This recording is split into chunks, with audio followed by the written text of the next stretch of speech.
नमस्कार दोस्तों, स्वागत है आपका हमारे YouTube मंच पर। दोस्तों, क्या कभी आपने ऐसा सुना है कि यदि किसी चोरी या किसी दूसरे अपराध के मामले में जिसमें न्यायालय में सुनवाई चल रही हो, न्यायालय अंतिम रिपोर्ट मांग रहा हो और उस मामले में जो आरोपी हो वो आरोपी कहे कि नहीं अभी तक अब तक फैसला आया नहीं है न्यायालय का, लिहाजा एक आध बार और चोरी हम कर लें, एक आध बार और ऐसे काम कर लें जिस काम को लेकर के न्यायालय में सुनवाई चल रही है, जिसको संदिग्ध मानते हुए न्यायालय में सुनवाई चल रही है। तो मौजूदा दौर में भारत की सरकार इलेक्टोरल बॉन्ड के मामले में बिल्कुल इसी तरह का काम कर रही है, क्योंकि पिछले 2 नवंबर को सुप्रीम कोर्ट की संविधान पीठ, ध्यान दीजिएगा, सुप्रीम कोर्ट की संविधान पीठ कोई ऑर्डिनरी पीठ नहीं, साधारण पीठ नहीं, 5 सदस्यों की संविधान पीठ इलेक्टोरल बॉन्ड के मामले में सुनवाई पूरी करने के बाद चुनाव आयोग को यह निर्देश देती है कि जो अंतिम आंकड़े 30 सितंबर तक के हैं उन आंकड़ों को न्यायालय में पेश किया जाए और 14 दिनों का 2 हफ्ते का वक्त दिया जाता है। अब 2 नवंबर से 14 दिन यानी 2 हफ्तों की मियाद पूरी होती है 16 नवंबर तक। स्वाभाविक है कि न्यायालय के दिशा निर्देशों के मुताबिक चुनाव आयोग अपने काम में लगा होगा और चुनाव आयोग आंकड़े एकत्र कर रहा होगा, क्योंकि उसे 16 नवंबर तक यानी 2 हफ्ते के भीतर उसे सारे आंकड़े सुप्रीम कोर्ट को सौंप देने हैं। लेकिन ठीक इसी बीच में, इसी दरमियान 6 नवंबर से एक बार फिर इलेक्टोरल बॉन्ड की बिक्री शुरू कर दी गई और 20 नवंबर तक के लिए विंडो खोला गया। अब जब अंतिम आंकड़े 30 सितंबर तक के आंकड़े न्यायालय में जमा करने हैं चुनाव आयोग को कि किसने चंदा दिया, किसको दिया, किस माध्यम से दिया, किसने बॉन्ड खरीदे, उसकी आर्थिक हैसियत क्या है, ये सील बंद लिफाफे में जमा करने हैं। उसके बाद इस आदेश के बाद तो परंपरा यही कहती थी, संवैधानिक शुचिता और मान्यताएं यही कहती है कि इलेक्टोरल बॉन्ड की बिक्री सर्वोच्च न्यायालय का अंतिम फैसला आने तक रोक दी जाती।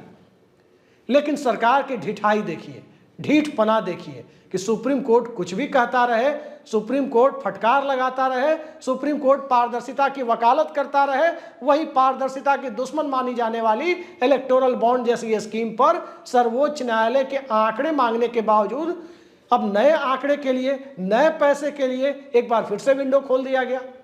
जस्टिस DY चंद्रचूड़, जी हां, मानवाधिकारों और पारदर्शिता के प्रबल पैरोकार माने जाते हैं, वही सुप्रीम कोर्ट के मास्टर ऑफ रोस्टर है, वही इस देश की न्यायपालिका के प्रमुख है, यानी सर्वोच्च न्यायालय के मुख्य न्यायाधीश हैं।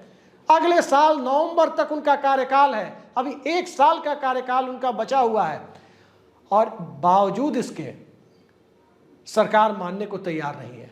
सरकार को कहीं ना कहीं ये लग रहा है कि जब तक न्यायालय का आदेश आएगा, जब तक कुछ आदेश होगा, तब तक कुछ और पैसे जुटा लिए जाएं। अब सरकार की बात मैं इसलिए कर रहा हूं क्योंकि अब तक जो इलेक्टोरल बॉन्ड के माध्यम से पैसे मिल रहे हैं उसका ज्यादातर हिस्सा भारतीय जनता पार्टी यानी सरकारी पार्टी को मिल रहा है, सत्ताधारी पार्टी को मिल रहा है और बाकियों को थोड़ी थोड़ी रकम मिल पा रही है किसी तरह से। एक तरफा झुका हुआ इलेक्टोरल बॉन्ड है, वन साइडेड बेनिफिट इसका साफ साफ दिख रहा है कि किसी एक पार्टी के पक्ष में है। और यही सवाल है, पारदर्शिता के अलावा जो दूसरा सवाल है वो यही है कि किसके नाम से दिया, किसी दूसरे ने किसी दूसरे के नाम से पैसा तो नहीं लगाया, किसी ऐसे व्यक्ति के नाम से तो पैसा नहीं लगाया जो खुद ही कंगाली की हालत में हो और वो मोटी राशि दे रहा हो और उसके पीछे पैसा किसी दूसरे का लगा हो। तो इस गड़बड़ झाले का जिम्मेदार कौन है और इस ट्रांसपेरेंसी से आखिर कौन सी आफत आ जाएगी कि लोग जान जाएंगे कि किसने किसको पैसा दिया। स्टेट बैंक की 29 शाखाओं में जमा किया जाता है।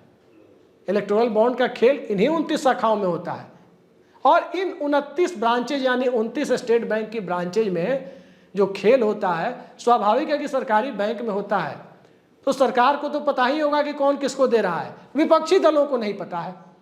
और इन्हीं सब मुद्दों को लेकर सर्वोच्च न्यायालय ने इस मामले की गंभीरता को समझते हुए सारे आंकड़े एकत्र कर सुप्रीम कोर्ट में सीलबंद लिफाफे में जमा करने की बात कही थी। सुप्रीम कोर्ट ने जब अंतिम अद्यतन आंकड़े मांगे, बावजूद इसके सुप्रीम कोर्ट के आदेश के बावजूद कि 14 दिनों में आंकड़े उपलब्ध कराने हैं, चुनाव आयोग अपनी ड्यूटी में लगा हुआ है, इसके बावजूद नए सिरे से इलेक्टोरल बॉन्ड के लिए 29वीं किस्त के लिए 29वीं बार इलेक्टोरल बॉन्ड की स्कीम को खोल दिया जाना कहीं ना कहीं इस बात की ओर इशारा करता है कि सरकार को न्यायपालिका की कुछ नहीं पड़ी है, कोई लोड नहीं ले रही है सरकार न्यायपालिका का। और क्या मौजूदा दौर में यदि चीजें संविधानेतर तरीके से जा रही हो, कानूनी रूप से उन कानूनों को संसद में बहुमत के आधार पर यदि अमली जामा पहनाया जा रहा हो जो संविधान की मूल भावना के खिलाफ है, और उस मामले को लेकर सर्वोच्च न्यायालय कुछ कड़े आदेश दे रहा हो, चुनाव आयोग तक को आदेश दे रहा हो, बावजूद उसके सरकार वही काम करे कि आप कुछ भी कर लो, हम नहीं सुधरेंगे। तो इस हम नहीं सुधरेंगे की प्रवृत्ति के लिए, इस प्रकार के दुस्साहस के लिए सरकार के पास इतनी अकड़ कहां से आती है और क्यों आती है, इसके पीछे की मंशा क्या है, इन्हीं सब सवालों पर हम चर्चा करने जा रहे हैं जाने माने पत्रकार, आप सबके चहेते और भारत में पत्रकारिता की सबसे बुलंद आवाज में से एक अशोक वानखेड़े जी के साथ। अशोक वानखेड़े जी, बहुत बहुत स्वागत है आपका। 2 नवंबर को सर्वोच्च न्यायालय ने एक फैसला दिया।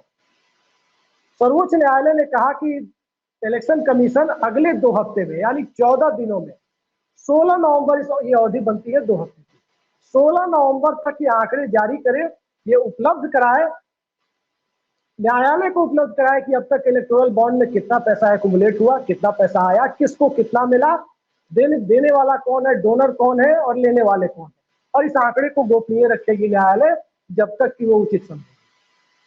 ऐसी कौन सी आफत आ गई, कौन सी जरूरत पड़ गई इस दरमियान कि सर्वोच्च न्यायालय की जो मंशा है, सर्वोच्च न्यायालय जिस प्रकार से पारदर्शिता की वकालत कर रहा है, उस बीच में परंपरा से अलग हटकर, आमतौर पर सितंबर अक्टूबर में साल का आखिरी इलेक्टोरल बॉन्ड आता है, उस परंपरा से अलग हटकर 6 नवंबर को 14-15 दिन का विंडो फिर खोल दिया गया 20 नवंबर के लिए कि 6 से 20 नवंबर के बीच जिनको पैसा देना है इलेक्टोरल बॉन्ड के माध्यम से जिस पार्टियों को वो दे सकते हैं।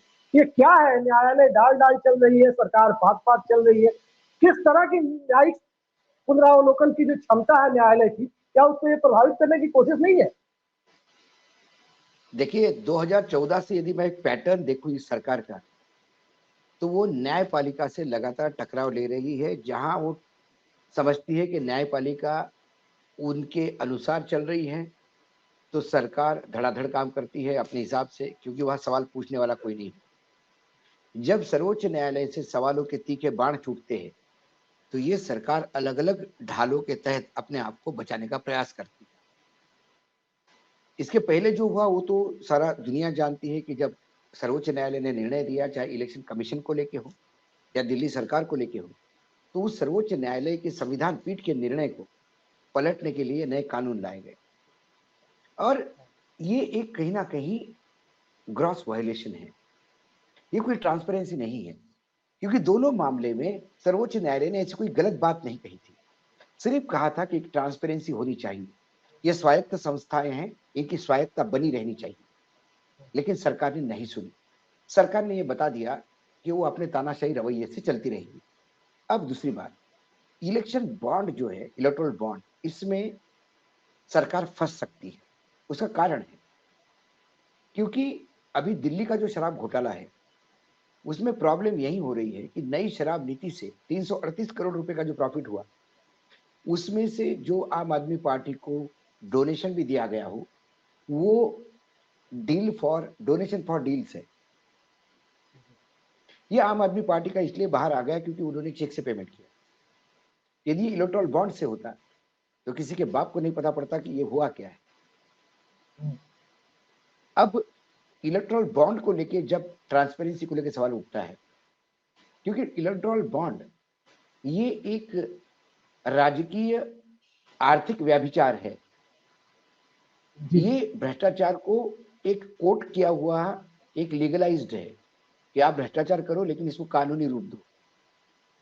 एक कंपनी बॉन्ड खरीदती है, उसका सारा डाटा सिर्फ एसबीआई के पास है, वो कंपनी किसको देती है और उसको 15 दिन के अंदर कैश करना पड़ता है पॉलिटिकल पार्टी को।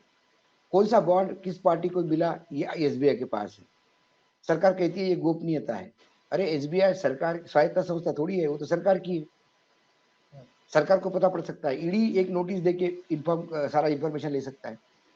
तो जब ये आरोप लगे, अच्छा उसमें एक और मजेदार बात है अभिषेक जी कि एक ए नंबर की कंपनी जो अशोक वानखेड़े प्राइवेट लिमिटेड ने 2 करोड़ के बॉन्ड खरीदे, और वो मैंने अभिषेक कुमार को दे दिए। अभिषेक कुमार एक स्मगलर है, उदाहरण के तौर पे बता रहा हूँ, अन्यथा मत लीजिएगा। हाँ, और वो अभिषेक कुमार ने बीजेपी को दे दिए।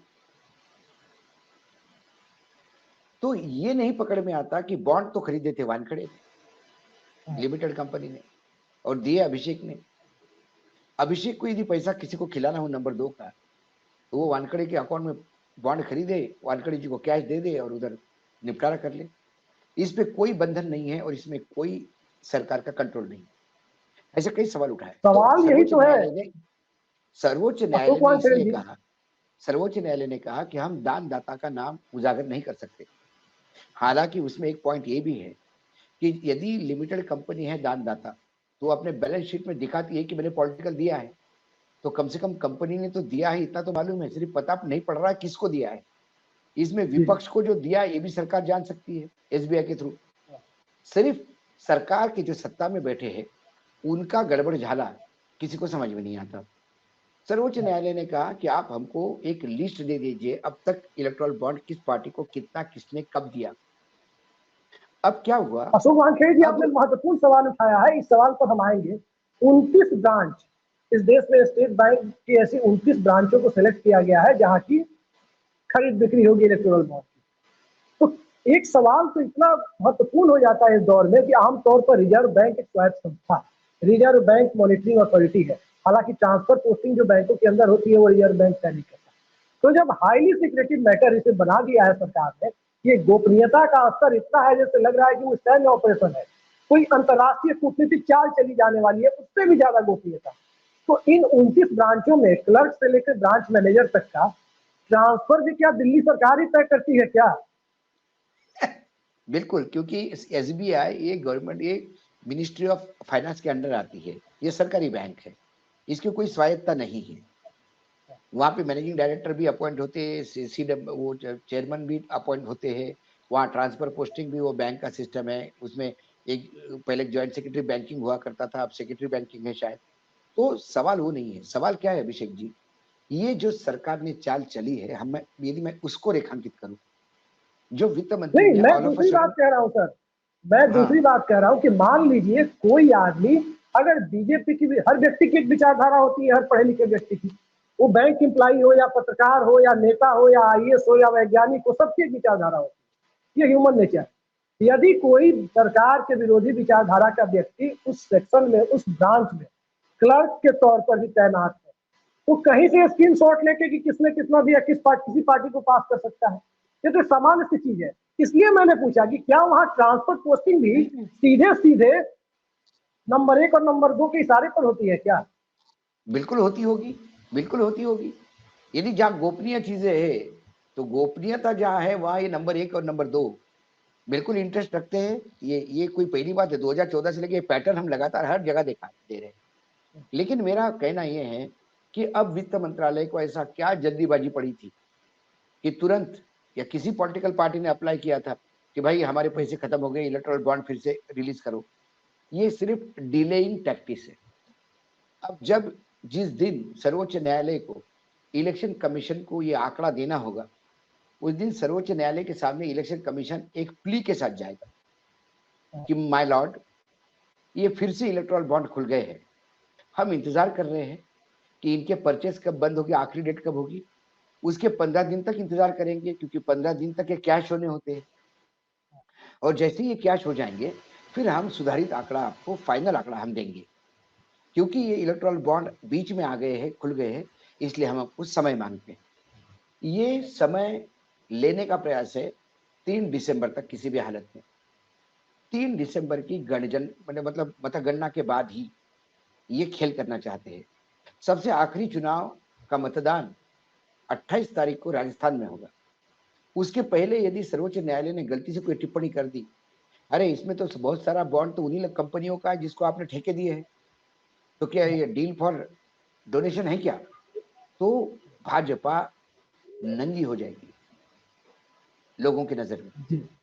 फिर वो इससे भी बड़ी, आम आदमी पार्टी से भी बड़ा भ्रष्टाचार का मामला सामने आएगा। ये चीज अवॉइड करने के लिए ये 3 दिसंबर तक का इंतजार करेंगे। और 3 दिसंबर करने के लिए आपको यही करना होगा कि आपको ऑल ऑफ अ सडन आपने खोल दिया इलेक्ट्रॉल बॉन्ड, हाँ, सर्वोच्च न्यायालय यदि सरकार की इस ट्रैप में नहीं आए तो सर्वोच्च न्यायालय ये जरूर कह सकता है इलेक्शन कमीशन को, अभी तो आज हमको आप वो लिस्ट दे ही दीजिए जो इस इलेक्टोरल बॉन्ड के परचेस के पहले की है। उसके बाद आप 1 महीने बाद फिर सुधारित लिस्ट दे दीजिए, लेकिन पहली तो लिस्ट दे दीजिए।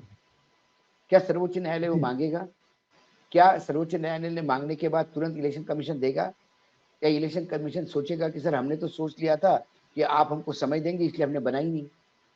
ऐसे कई रास्ते ढूंढे जाएंगे, क्योंकि यदि जरा भी ईमानदारी और नैतिकता भारतीय जनता पार्टी में होती तो भारतीय जनता पार्टी कानून का इंतजार नहीं करती।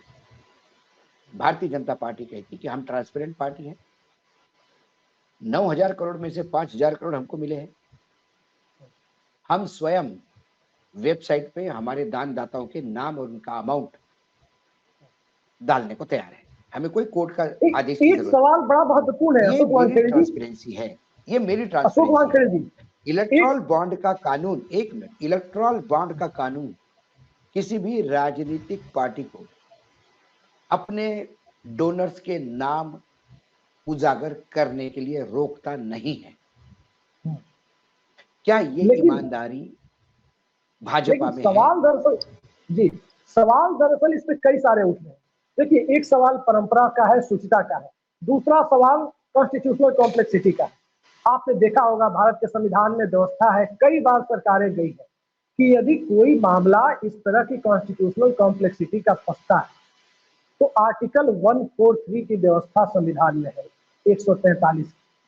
सरकार राष्ट्रपति के माध्यम से सुप्रीम कोर्ट तक पहुंचती है कि भाई यहाँ ये प्रॉब्लम आ रही है, आप इसको, इसकी व्याख्या, संवैधानिक व्याख्या या वैधानिक व्याख्या कर दीजिए ताकि सरकार को निर्णय लेने में आसानी हो। एक मामला ये। दूसरा मामला ये है, किसी को अगर आप परंपरा के अनुरूप देखेंगे तो कोई भी मामला जब सुप्रीम कोर्ट में लंबित होता है, ढेरों जवाब, सैकड़ों जवाब आपने देखे होंगे सरकार के कि मामला न्यायालय में है, जब तक न्यायालय इस मामले पर कोई फैसला नहीं देगा तब तक हम इस मामले पर कोई नया कदम नहीं उठाएंगे। ये रटा रटाया, जिन्होंने ऑल इंडिया रेडियो की न्यूज सुनी है, एक रटी रटाई लाइन सरकार का जवाब कई मामलों पर अक्सर सुनाई देता है। ये अजीब सी परंपरा चल गई है कि जो मामला न्यायालय में लंबित है, जिस पर इलेक्शन कमीशन से अद्यतन आंकड़ा मांगा जा रहा है, 30 सितंबर तक जो आंकड़ा आया वो मांगा जा रहा है, और इसी बीच में सरकार जानते हुए कि सवाल ट्रांसपेरेंसी का है, सवाल डोनर का है, सवाल रुपया लेने वाले का है, सवाल इनकम टैक्स के तहत मिलने वाली छूट का है, इन सब मामलों को जोड़ करके जब चंदे की प्रक्रिया को पारदर्शी बनाने के लिए एडीआर जब पहुंची थी सुप्रीम कोर्ट में, तो एक मामला ये भी तो उठता है कि आखिर ये कौन सी हड़बड़ी सामने आ गई, जिस हड़बड़ी में सर्वोच्च न्यायालय की निर्णय की एक तरह से अवहेलना करते हुए, ये कौन सा ढीठपना है, और वो भी मामूली बेंच के सामने नहीं, ये संविधान पीठ है। ऑर्डिनरी बेंच और कॉन्स्टिट्यूशनल बेंच में अंतर होता है। मुख्य न्यायाधीश डीवाई चंद्रचूड़ की अध्यक्षता में गठित हुआ संविधान पीठ है, और उस संविधान पीठ के सामने इस तरह के ढीठपने का, ढिठाई का मकसद क्या है? सरकार इतनी ढीठ क्यों है, और अब चंद्रचूड़ क्या करेंगे? ढीठ की बात कर रहे हैं आप? गेंडे से भी मोटी चमड़ी है इस सरकार की। दिल्ली सरकार का अधिकार क्षेत्र की बात हो या इलेक्शन चुनाव आयुक्त की नियुक्ति की बात हो, इसी संविधान पीठ ने, 5 बेंच के संविधान पीठ ने, दोनों, दिल्ली सरकार में तो 2018 और 2023 में संविधान पीठ का डिसीजन है। 2023 में इलेक्शन कमीशन को लेकर, नियुक्ति को लेकर इलेक्शन कमिश्नर के और चीफ इलेक्शन कमिश्नर के लेकर संविधान पीठ का ही डिसीजन है। उन डिसीजन को एग्री करने के बजाय सरकार कानून लाती है। यह सरकार का ढीठपना नहीं है, यह सरकार बेशरम हो चुकी है। शर्म नाम की चीज बची नहीं है कोई। सर्वोच्च न्यायालय यदि कस्टोडियन है, यदि न्यायपालिका कोई न्याय करती है, तो उस न्याय के मायने ये है कि वो पूरे देश के, समस्त समाज के ज्योग्राफिकल लोकेशन को, सभी को ध्यान में रखते हुए, संविधान को सर्वोपरि मानते हुए न्याय का दान करती है, न्यायदान होता है। यदि उन्होंने कहा कि दिल्ली सरकार इलेक्टेड सरकार है और इलेक्टेड सरकार का आप अपमान नहीं कर सकते, वो जनता के प्रति दायित्व है, अपने मतदाता के प्रति उनका दायित्व है, और काम करवाने के लिए अधिकारियों पे उनका कंट्रोल जरूरी है। सर्वोच्च न्यायालय ने इसमें गलत क्या कहा था? लेकिन सरकार ने एक नया कानून लाया और उस कानून के तहत चीफ सेक्रेटरी, होम सेक्रेटरी और मुख्यमंत्री की एक कमेटी होगी, वो तय करेगी। उसमें यदि सहमति नहीं बनी तो एलजी की डिसीजन फाइनल होगी। यानी कुल मिला के सरकार घुमा फिरा के एलजी के हाथ में सत्ता दे बैठी। इलेक्शन कमीशन की नियुक्ति में न्यायमूर्ति ने क्या कहा था? उन्हें कहा था कि एक प्रधानमंत्री रहे, एक लीडर ऑफ अपोजिशन रहे, या जो विपक्ष की सबसे बड़ी पार्टी उसका नेता रहे, और सर्वोच्च न्यायालय के मुख्य न्यायाधीश रहे। इसमें ट्रांसपेरेंसी आएगी, एक विपक्ष, एक सत्ता पक्ष, और इनको बैलेंस करने के लिए सर्वोच्च न्यायालय एक नया अध्यादेश लाए, नया कानून लाए। वो कानून क्या कहता है? अब चुनाव आयुक्त को नियुक्त कौन करेगा? प्रधानमंत्री, साथ में एक मंत्री जो उनको लगेगा वो, और लीडर ऑफ अपोजिशन। मतलब लीडर ऑफ अपोजिशन अकेले, और ये दोनों फिर मनमानी जो चाहे वो करेंगे। अरे कम से कम आडवाणी जी की इज्जत रख लेते। आडवाणी जी को मार्गदर्शन मंडल में रखा है तो कम से कम मार्गदर्शन ही ले लेते उनसे। आडवाणी जी ने तो इससे आगे जाके कहा था कि प्रधानमंत्री, एक कोई और मंत्री प्रधानमंत्री उसको डेप्यूट करे कैबिनेट का, एक leader of opposition Lok Sabha, leader of opposition Rajya Sabha, और सर्वोच्च न्यायालय। जैसे 5 लोगों की कमेटी होगी तो विपक्ष के 2, सत्ता पक्ष के 2, और उनको और गाइड करने के लिए सर्वोच्च न्यायालय। ऐसा क्या सर्वोच्च न्यायालय के मुख्य न्यायाधीश से डर है इस सरकार को कि उनकी कमेटी में नहीं रहते? सरकार क्या करना चाहती है? तो यही सवाल तो महत्वपूर्ण है। सरकार क्या करना चाहती है? मैं वही कह रहा हूं। सरकार संविधान की धज्जियां उड़ाना चाहती है। संविधान को सरकार ने मजाक बना के रखा है। तो चंद्रचूड़ साहब करेंगे क्या? चीफ इंफॉर्मेशन ऑफिसर की नियुक्ति हुई अभी, उसमें भी प्रधानमंत्री, उनके कैबिनेट के एक मंत्री और लीडर ऑफ अपोजिशन का रोल था। अरे लीडर ऑफ अपोजिशन बुलाया ही नहीं गया मीटिंग में, और प्रभारी इन दोनों ने तय कर दिया। उसको तो निमंत्रण पत्र मिला अधीर रंजन चौधरी को कि आपको आना है। वो बोले कब हुआ, कैसा हुआ? अरे मेरे को बताया भी नहीं किसी ने, मैं तो कमेटी में हूं। ये सरकार है। तो ये सरकार सर्वोच्च न्यायालय को ये वो आंकड़े देना नहीं चाहती। नहीं, यही सवाल, मूल सवाल है अशोक वानखेड़े जी। मूल सवाल यही है कि देश के मुख्य न्यायाधीश, master of roster supreme court के, संविधान पीठ की अध्यक्षता कर रहे हैं जस्टिस डीवाई चंद्रचूड़, अब करेंगे तो क्या करेंगे? एक तरफ वो कहते कुछ है, उनकी मंशा कुछ और है, संवैधानिक शुचिता की व्याख्या वो करते हैं, और दूसरी तरफ सरकार फिर से अपने ढीठपने का परिचय देते हुए लेकर के आ गई इलेक्टोरल बॉन्ड, और अंतिम तिथि के 4 दिन बाद तक उसकी डेट है। तो वो उनके पास क्या विकल्प है, चंद्रचूड़ साहब के पास? आप बार बार अभिषेक ढीठ शब्द यूज कर रहे हैं। ये बहुत सज्जन शब्द है। सरकार उसके परे गई है। सरकार बेशरमपना की इंतहा क्रॉस कर चुकी है। सरकार इतनी बेशरम हो गई कि सर्वोच्च न्यायालय ने 10 बार लताड़ा, 10 बार कुछ किया, उनके कान पे जू नहीं रेंगती। उनको अपने लोकसभा में आगे यही हो सकता है, मैंने आपको बताया। आगे 2 चीजें हो सकती है, या तो सर्वोच्च न्यायालय उनको टाइम दे 3 दिसंबर के बाद तक का, या सर्वोच्च न्यायालय ये कहे पहली लिस्ट आप अभी दे दो, इसकी सुधारित लिस्ट बाद में दे दो। अभी तो ये लिस्ट दे दो जो इस ऑक्शन के पहले की है। नया ऑक्शन सरकार ने खोल दिया, वो अपनी जगह पे है, वो लिस्ट बाद में दे देना। वो सुधारित, जैसे एडिशनल एफआईआर होती है, चार्जशीट होती है, एडिशनल चार्जशीट होती है, वैसे वो एडिशनल लिस्ट बाद में सबमिट करना। अभी तो इस डेट को आपको यही लिस्ट सबमिट करनी पड़ेगी जो हमने बोला था। यदि सर्वोच्च न्यायालय उसमें अड़िग रहा तो सरकार की ये चाल जो चली है सरकार ने, ये फेल होगी। नहीं तो मामला 3 दिसंबर तक रगड़ जाएगा। सरकार को पता है गलत हुआ है, सरकार को पता है उनका डोनेशन डील फॉर डोनेशन है, डी फॉर डी है। तो सरकार इस डी फॉर डी से बचने के लिए ये पेटरे ढूंढ रही है। सर्वोच्च न्यायालय को तो मुझे तो हिसाब से लगता है कि सर्वोच्च न्यायालय ने जो लिस्ट मांगी वो ले लेनी चाहिए, बाद में सुधारित लिस्ट बाद में दे देना, उसमें क्या फर्क पड़ता है। लेकिन पुराने पाप क्या क्या हुए ये तो कम से कम न्यायालय देखें।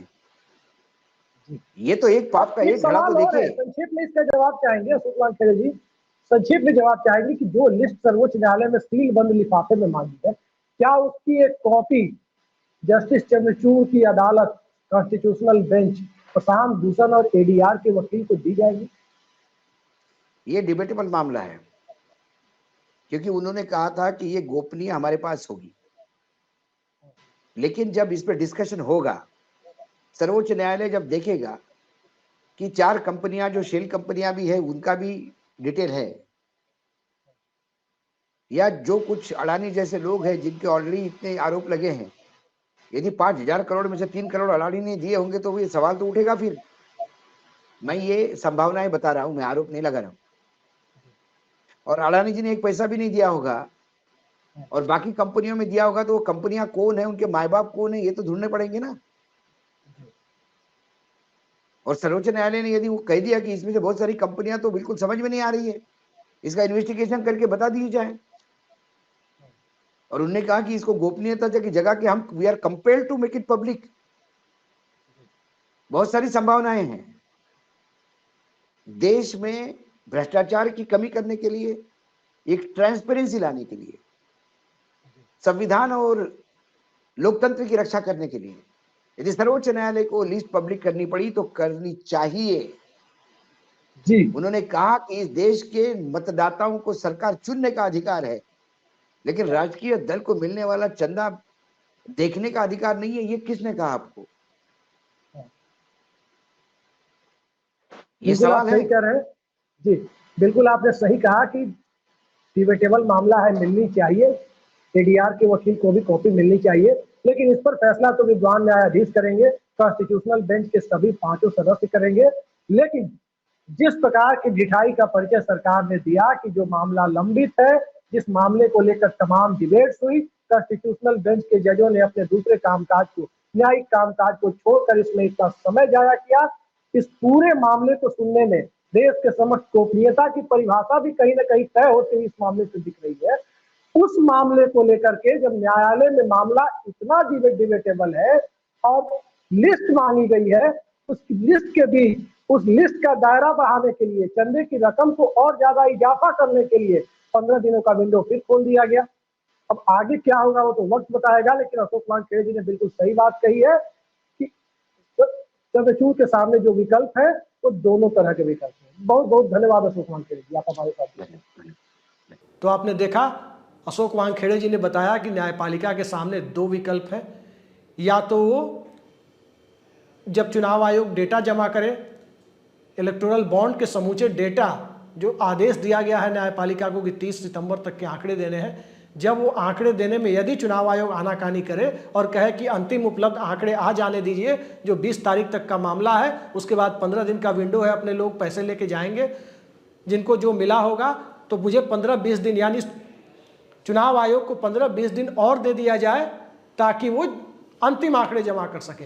तो एक तो ये हो सकता है कि जस्टिस चंद्रचूड़ कहें कि जैसा अशोक वानखेड़े जी बता रहे हैं कि जस्टिस चंद्रचूड़ कहें कि ठीक है आप अंतिम उपलब्ध आंकड़े लेके आइए, या फिर जस्टिस चंद्रचूड़ इस मामले में सरकार की लेट लतीफ़ी वाली मानसिकता, मामले को टालने की जो नीयत दिखाई दे रही है, उसको समझते हुए ये भी कह सकते हैं कि जो अंतिम उपलब्ध आंकड़ा है वो तत्काल मुहैया कराइए, बाद में एक सप्लीमेंट्री आंकड़ा जो अंतिम अभी 20 नवंबर तक का विंडो खुला है उसका आंकड़ा आप दे देंगे।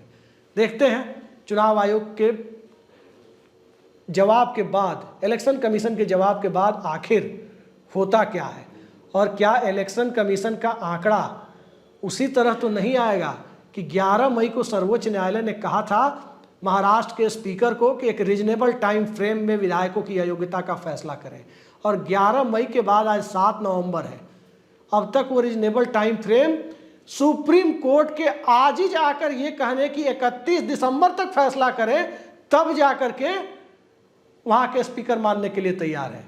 अन्यथा आज की तारीख में संवैधानिक पदों पर बैठे हुए लोग, सरकार में बैठे हुए लोग यदि न्यायपालिका के निर्देशों का सम्मान नहीं करेंगे तो ये लोकतंत्र नहीं चलेगा। लोकतंत्र चलता है तो न्यायपालिका, विधायिका और कार्यपालिका का एक दूसरे के प्रति परस्पर सम्मान की भावना से, और यही भावना यदि कुंद पड़ती जा रही है तो आगे क्या होगा कोई नहीं जानता। लेकिन फिलहाल इस इलेक्टोरल बॉन्ड के मामले में सरकार की नीयत तो जरा देखिए कि सरकार किस हद तक सुप्रीम कोर्ट के आदेशों की अवहेलना जैसी परिस्थिति में खुद को लाकर खड़ा कर रही है। किसी भी बात का, किसी भी मर्यादा का सरकार को ख्याल नहीं दिख रहा है। देखते हैं आगे इसमें सुधार आता है या स्थितियां और ज़्यादा बद से बदतर होती है। फिलहाल के लिए इतना ही। नमस्कार।